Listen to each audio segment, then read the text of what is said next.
Welcome in to the Subconscious Mind Mastery Podcast. Thomas Miller, thank you for coming back and joining us again. Or if this is your first time, welcome. We have a lot of episodes in this podcast that are a journey, a life path, documented in audio and shared warts and all and good and bad and everything else. So you just jump right in. A lot of people start at the beginning and work their way through, but it is a story and it is a chronology now going over 10 years long and still going. And here lately we've been doing this little three-part series from the book of 1 Kings in the Old Testament. Something we don't do that often here, but occasionally some things jump out that are worth taking a look at. And really we set up the key one in the very first episode. When your brook dries up, what do you do? And often we said that your brook dries up. If you didn't hear that episode, I would highly suggest you go back and check that first. Because when your brook dries up, one of the things it does is sets you up for much greater work. We're talking about the Old Testament prophet Elijah in the Bible. Elijah was told by God, or, as we said, his internal guidance, his intuition, his higher source, go tell the king, who is known for killing people like you, that it's not going to rain until you say so again. And then run and hide by a little brook. There you will have water, and the birds, the ravens, will bring you bread in the morning and bread in the evening. You're going to be on a diet plan, but you'll be alive, and you'll be fine. And there by the brook, it will be quiet. You'll be able to think. You'll be able to get in tune with your intuition. You'll be able to walk with God. Then it says, sometime later, doesn't say how long, the brook dried up because there had been no rain in the land. And the lessons from the dried up brook are what we talked about in the previous episode. Then the word came to Elijah again, go to this little town called Zarephath and meet a widow there at the gate. He did, and now the ravens aren't bringing him food and bread anymore, so he asked the widow if he could have something to eat, a custom of that time. She said, sure. I'm just basically, as she said, getting ready to go home and commit suicide, me and my son, because we don't have any more food. I have one little jar of flour and one little jar of oil. And Elijah said, go home, make some bread, bring me the bread first. It was kind of weird, wasn't it? And then you and your son have some. And if you do that, the bread, the flour, the oil will not run dry. Now, let me just ask you, where you are in your life, if you were in that widow's place, would you do what this man said? A total stranger, never heard of him before, comes up and says, you take your last little bit of food, go make some bread and bring me the first part of it. And then the lunacy in a drought that had taken away all of the food, that little bit that was left would never run out. I don't know what the equivalent back then of the loony bin would have been, but this would have certainly qualified, wouldn't you think? I mean, like, let's not just take advantage of a lady. Let's take advantage of her and her son. But see, there are two lessons going on here. First of all, Elijah was following his internal guidance. He had been told to do this. This didn't just get made up. We talk about this a lot, following your intuition, even when it doesn't seem to make sense in the time. That's the objective of this story. Is here Elijah is following his intuition, and she is following hers. It's not written into the script, but certainly this lady must have been thinking, trust this guy. She must have had an internal voice that just said, you've got nothing to lose. Trust him. And that's what we talked about in the second of these three parts, is that she did, and exactly as it played out, there was bread for everyone. Well, here come those words again. Sometime later, we don't know, but that boy, that son of the woman who owned the house, became ill.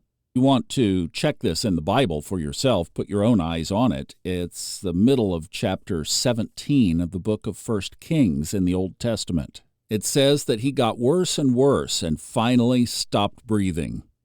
So this widow said to Elijah, now this is interesting. Here's the quote in the New International Version of the translation of the Bible. She said to Elijah, "What do you have against me, man of God? Did you come to remind me of my sin and kill my son?" Boy, there is a lot of, you get some cultural and how those people thought during that time. Is this not a reflection of somebody who believes in karma? Totally. I mean, she's got a little guilt going on here.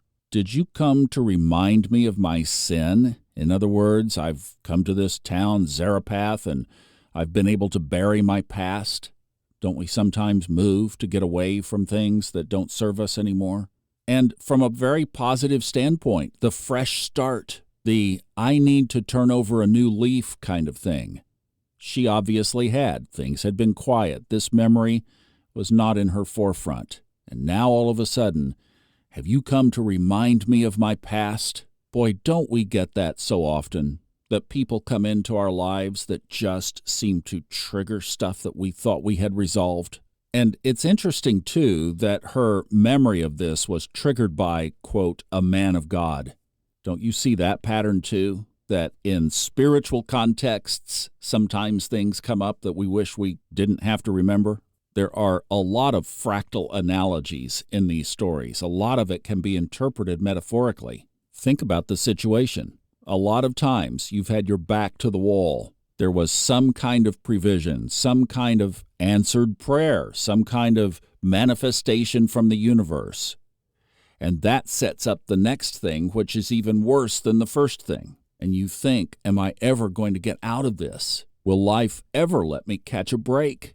Well, our character in this story, this widow, had a break. She was out drawing water so that she could prepare her last meal for herself and her son. And all of a sudden, boom, instant provision. Now she has this house guest, but they also have food. And every day, that canister of flour and that jug of oil has some in it that they're able to make bread for the three of them.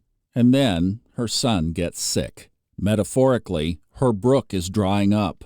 Now remember, and at least it's not captured in the story, so as far as this is being presented to us for our own lessons, when Elijah's brook dried up, he didn't shake his fist at the sky. He didn't say, "God, why did you bring me out here to die? You misled me. You failed me." If you've been listening through the series of this podcast, you know I did shake my fist at God with that kind of talk. I've come around, and now it's full circle, grown past that kind of reaction. Well, our widow has that very thing. What have you done? What are you trying to bring up against me? The guilt, the case against me. Life has never worked out. I'm a widow. My husband is dead. I've been down to my last loaf of bread, and now you're going to take my son. There's a total negative, fatalistic kind of bent to this, but I've cried this out, and there's a chance you may have some point in your life too. Now I love this, because the story goes right on, which means that Elijah didn't go back out into the woods to get his next instruction. His intuition just flowed right into and through him. This is when you know you're walking your highest path. When you are just in tune and you don't have to go to cards or cast charts or say a prayer or step away or go on a hike. It just flows. "Give me your son," he said. I presume this is a younger child, not a teenager, because he said he took the boy from her arms and carried him up to the upper room where he was staying, his bedroom, his energetic signature. He got the boy away from the energy of the other room. See, there was some metaphysical work going on here for sure. Elijah, as his story is told in the Old Testament, was a high vibe being. So much so that he didn't die. He was translated to heaven, to the other side, to the afterlife, in a chariot of fire. And listen, there's a lesson for those of you who are on or trying to pursue a high timeline path. And that is that sometimes you have to separate your work from the masses, even the people that you're living with. You have to realize that you are beating to a different drum. You're on a different path. You're following a different voice. You have to move the scene from that lower energy, the energy of the masses, to the energy where you are doing your work, the upper room where the connection is clear and the vibe is high. And that's another great point. Doesn't matter where you are, you create your own vibration. Don't think you have to succumb to the vibrations around you, even if you're living amongst them. You can maintain your own higher vibe in your upper room. It says he took him up there and laid him on his bed. And that says to me that the challenge here is to live our lives in such a way that our energy radiates even from the place where we sleep. And I'm sure for Elijah, that place where he left his body at night and astral traveled and connected with God, and it was almost an altar, and it wasn't even his house. And the person whose house it was not on her highest vibe. She was living in guilt. He created a sacred space, and he said to the Lord, I'm going to read the words of this translation, Lord, my God. Or you could say, Lord, my God, have you brought tragedy even on this widow I am staying with by causing her son to die? Elijah, the great prophet, the man who commanded the rain to stop, the man who multiplied bread and oil every single day. Listen to what he says next. Lord, my God, have you brought tragedy even on this widow I am staying with by causing her son to die? By this time, maybe the boy was exhibiting signs of death. This is why I love this chapter. If there were sections in the Bible that were my favorite, this would be one of them, along with the Proverbs. A lot of good old-fashioned wisdom in there. But catch the words. Lord God, have you brought tragedy to this widow I am staying with and caused her son to just die in her arms? As in, Elijah, the man, the prophet, is breaking too, shaking his fist a little bit up at the sky. God, what are you doing? But that's not the theme here at all. We know that because there's no gap between his question and his action. Then he stretched himself out on the boy 3 times and cried to the Lord. His question to God was not sarcastic. His question was, I'm not believing that you brought this tragedy on this widow by causing her son to die. I'm not accepting that reality. I'm not accepting that outcome. It wasn't a question. It wasn't a statement. It was a precursor to his action to say, I'm getting ready to do something, and you are going to come through for me, just like you came through at the brook, and just like you came through with the flour and the oil. And this is how you manifest. I'm not accepting this current situation. Oh no, we, you and me, God, Lord, Creator, Source, are bigger than this, and you're going to come through for me again here, just like you have been in the past. Lord, my God, let this boy's life return to him. Another translation says, put this boy's breath back in his body. The Lord heard Elijah's cry, and the boy's life returned to him, and he lived. Just like that. Poof. Done. No. Oh, wow. Gee whiz, look at this. Oh, my God. Nope, none of that. It says he picked the boy up, carried him downstairs, gave him to his mother, and said, here's your son, alive. Then the woman said to Elijah, I see it all now. You are a holy man. When you speak, God speaks the truth. What an amazing conclusion to this chapter, which began with a drought and ended with a miracle, and a wonderful lesson on how to live your highest timeline. When you become a source of miracles that others can see, you also become a source of hope for the world around you. There's no mention here of a big crowd, no television show, no broadcast, no big deal, just provisions. The birds will bring you bread. The brook will bring you water. Oops, the birds are gone and the brook is dried. Go see a widow. She doesn't have any food. Don't worry, what she has will last. And how many times have you heard of somebody coming back to life miraculously? You may not know anybody firsthand, you may not have had it happen to you, but it does happen all the time. So we can't even attach permanence to death. What looks us straight in the eyes with this story is how are we going to live our lives? In such a way that the very place where we sleep generates enough positive vibes and energy, could heal a very serious illness, enough to say, I'm not one who blends in with the crowd, I'm one who stands up in my spiritual truth and follows my own highest timeline. Not every path was Elijah's path. It's up to each of us to find our own calling, how we are supposed to fulfill our spiritual path in this lifetime, how we are supposed to serve.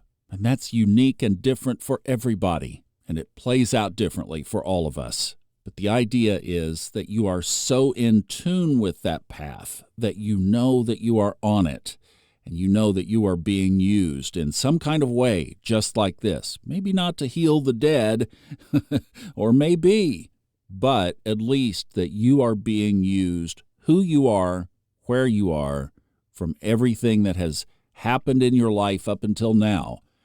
And if that path is not totally clear to you, then you have the prayer of the other Old Testament prophet, Isaiah. Here am I, Lord, send me. You're just available. You don't come and go. Oh, where'd she go? Where do I find her now? He's gone again. Here today, gone tomorrow. Oh, well. No, you're just there, consistently, available, in tune, ready. And then, when that opportunity presents, you don't shake your fist. Why did this happen? You put your arms around that situation and you say, I'm believing the highest ground here. Simply become a catalyst or a channel for the best outcome. I've got chills, do you? I've been choking up all the way through trying to deliver this. Fortunately, I have a recording technique that allows me to do that. I hope this has been valuable for you and your path and your journey, because we are all finding our way through. I love you so much. What a great lesson. It gives us hope to enjoy the journey. I'm Thomas Miller. Thanks for listening. We'll see you next time.